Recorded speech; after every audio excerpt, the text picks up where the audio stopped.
Continuing with what I said earlier in my previous video, where I had compared a lion and an elephant, where I had discussed that lion is the king of the jungle, though it not being the strongest, tallest, longest, or the smartest.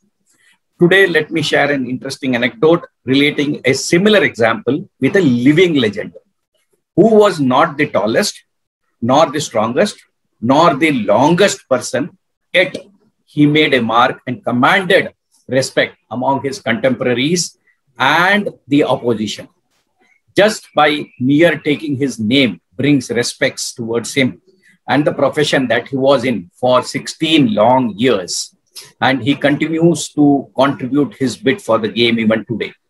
I'm talking about Sunil Manohar Gavaskar, known as Little Master, a reference to his short stature and his on-field authority. He was just 5 feet and 5 inches. Gavaskar was a master of short pitch deliveries. Very few fast bowlers in the world would have claimed to have completely dominated him.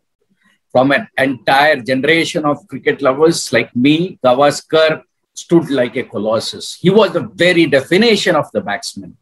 With his near perfect ability, strength, character, he was in the eyes of many competitors, India's first true cricketing hero. He showed immense skills against the West Indian pace factory of Malcolm Marshall, Andy Roberts, Joel Garner, Michael Holding, apart from facing other bowlers like Richard Hadley, Dennis Lillee, and Jeff Thompson. He faced probably the fastest and tallest pacers of his time, yet he was the most feared batsman in the world. In the year 70s and 80s, he made his name and he totally played for 16 years, 125 tests. Starting from record 774 runs in his first test series against the Windies to the last test where he hit 96 runs. Gavaskar's journey of cricket is nothing else but guts and discipline. To top it all, as I already stated earlier, he played in the era where fast bowling was its best and batsmen from around the globe floundered while facing thunderbolts. But this man was a picture of calm, composed. His stance were perfectly balanced and eyes were sealed in concentration. He looked at the bowler in the eyes and took his guard with poise. And that is how a warrior can be. That is how a warrior faces somebody in the battle. Gavaskar is a living coaching manual. It is said Gavaskar would defend the fastest of the deliveries and the ball would drop dead in front of him. That was his control. When he left the ball, it would just brush past him, his stumps, and the fielders behind him would exclaim in hope. Little did they knew that he was actually better in judging that this would not even come near the stumps. Well, we are not talking about Sunil Manohar Gavaskar only from the technical point of view, but because Gavaskar had an attitude.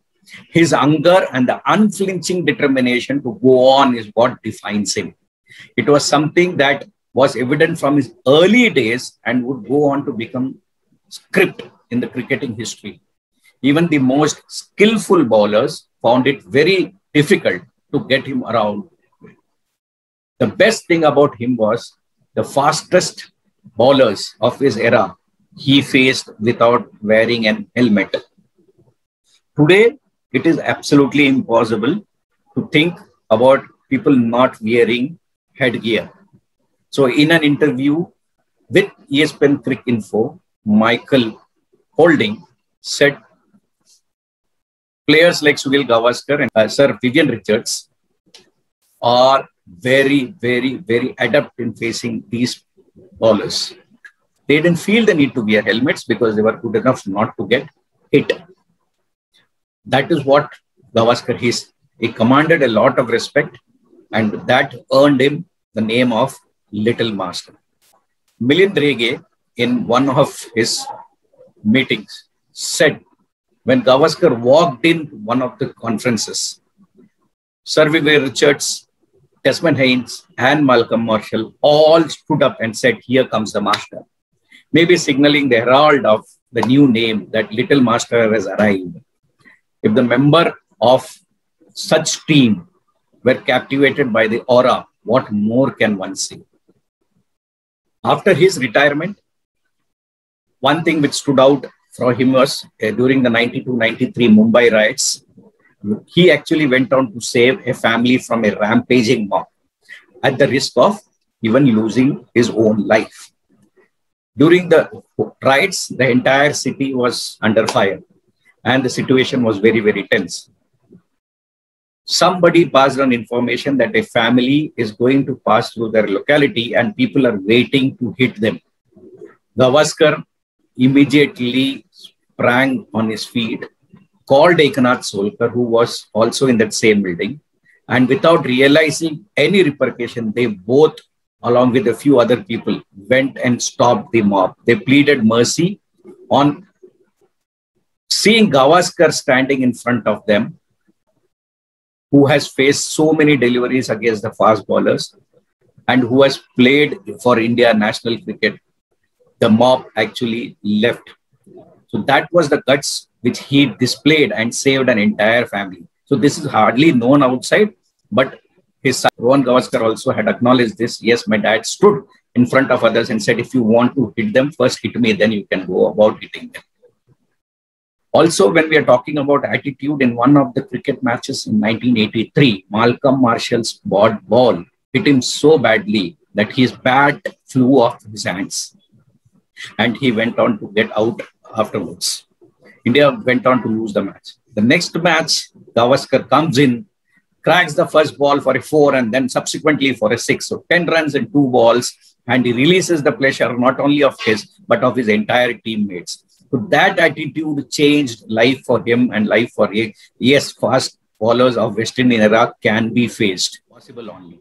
The best thing Gavaskar played at the last, during his last series with some skull cap, but otherwise he has never worn an helmet. So moral of the story is, but the respect that you earn is something you cannot ask for, people give it to you. So it is like facing the scorching bouncers when you have the willow in your hand to answer. Don't let it hit you or bring it down. Every opportunity is there for you to make the most of it. Fight and the glory is waiting for you. Bow to Sunil Gavaskar.